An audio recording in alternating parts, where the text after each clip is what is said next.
یہ 2800 ارب روپے جو کیپیسٹی چارجز کے ہیں، یہ پاکستانی قوم اپنی بجلی کے بلوں میں ادا کر رہی ہے، اپنی بنیادی ضرورت کی اشیاء میں جو سیلز ٹیکس لگا ہے اس میں ادا کر رہی ہے، اور یہ پیسے پاکستان کے تنخواہ دار طبقے کے لوگ ادا کر رہے ہیں۔ آپ کو پتا ہونا چاہیے 2018 میں تنخواہ دار طبقے نے 76 ارب روپے ٹیکس جمع کرایا تھا، انکم ٹیکس، اور 2023-24 میں اس طبقے نے 375 ارب روپے ٹیکس جمع کرایا ہے۔ یہ 450 پونے 500% اضافہ ہے تنخواہ دار طبقے کے ٹیکسز میں۔ اور جاگیردار طبقے نے کیا جمع کرایا ہے؟ وہ جاگیردار طبقہ، میں چھوٹے کسان کا تذکرہ نہیں کر رہا، میں زرداری صاحب جیسے جاگیرداروں کی بات کر رہا ہوں، میں سندھ حکومت میں بیٹھے ہوئے اس وقت جتنے لوگ ہیں ان وڈیروں کی بات کر رہا ہوں، پنجاب کے ان بڑے بڑے چودھریوں کی بات کر رہا ہوں کہ جو وہاں موجود ہیں، اور آپ دیکھیں پورے فیوڈل لارڈز ہیں جنوبی پنجاب میں، ان کی بات کر رہا ہوں، بڑے بڑے خانوں اور سرداروں کی بات کر رہا ہوں جن کے پاس ہزاروں ایکڑ، اور انہوں نے پورے سال میں 5 ارب روپے بھی پراپر طریقے سے جمع نہیں کرائے، تو ان پہ ٹیکس کیوں نہیں لگتا؟ آپ حیران ہوں گے،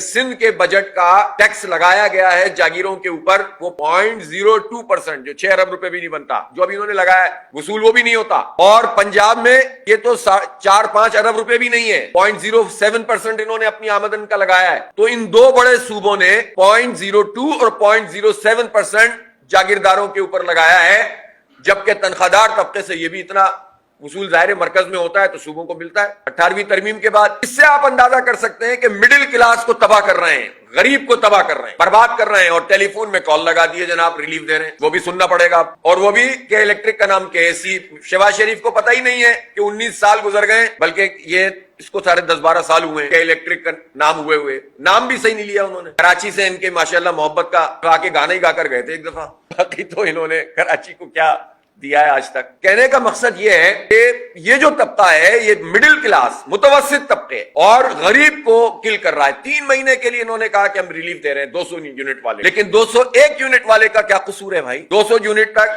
تقریباً 2,000 روپے کا بل بنتا ہے، جو انہوں نے بھی حساب بنایا ہوا ہے، تو ایک والے کا 8,500 روپے بنتا ہے۔ یہ جو ظالمانہ سلیب کا نظام ہے، آپ اس سے اندازہ لگائیے کہ سولر لوگوں نے لگائے ہوئے ہیں، اس سب کے باوجود بھی بے شمار بل ان کے آتے ہیں، تو یہ تباہی اور بربادی کا راستہ ہے پاکستان کے عوام کے لیے۔ 3 مہینے کا آپ کہتے ہیں ہم 200 یونٹ والے کو ریلیف دے رہے ہیں۔ پچھلی مرتبہ بھی جب ہڑتال ہوئی پورے پاکستان میں، لوگ نکل کر کھڑے ہوئے، تو انہوں نے کہا ہم 200 یونٹ والے کی قسطیں کر دیں گے۔ آپ کو پتا ہے IMF نے ان کو منع کر دیا، تو کیا پتا ہے کہ کل کو ان 200 یونٹ والوں کا بل بھی نومبر میں، دسمبر میں، اگست میں لگا کر بھیج دیں دوبارہ۔ حکومت کا کوئی بھروسہ نہیں ہے، اور پھر یہ تو کہہ دیں گے ہمیں تو IMF نے کہا تھا، ہم کیا کریں، ہم مجبور ہیں۔ IMF کے کہنے پہ یہ جاگیرداروں پہ ٹیکس نہیں لگائیں گے، اس کے لیے یہ اپنی عیاشیاں کم نہیں کریں گے۔ 25% انتظامی اخراجات میں اضافہ ہو گیا اس بجٹ میں، وہ کم نہیں ہوں گی۔ اور ظلم کا نظام یہ ہے کہ پراپرٹی کی منتقلی پر ٹیکس لگا رہے ہیں، لیکن اس سے ایگزمپٹ کس کو کر رہے ہیں، استثناء کس کو دے رہے ہیں؟ یہ استثناء حاصل ہے بیوروکریٹس اور فوجی بیوروکریٹس کو۔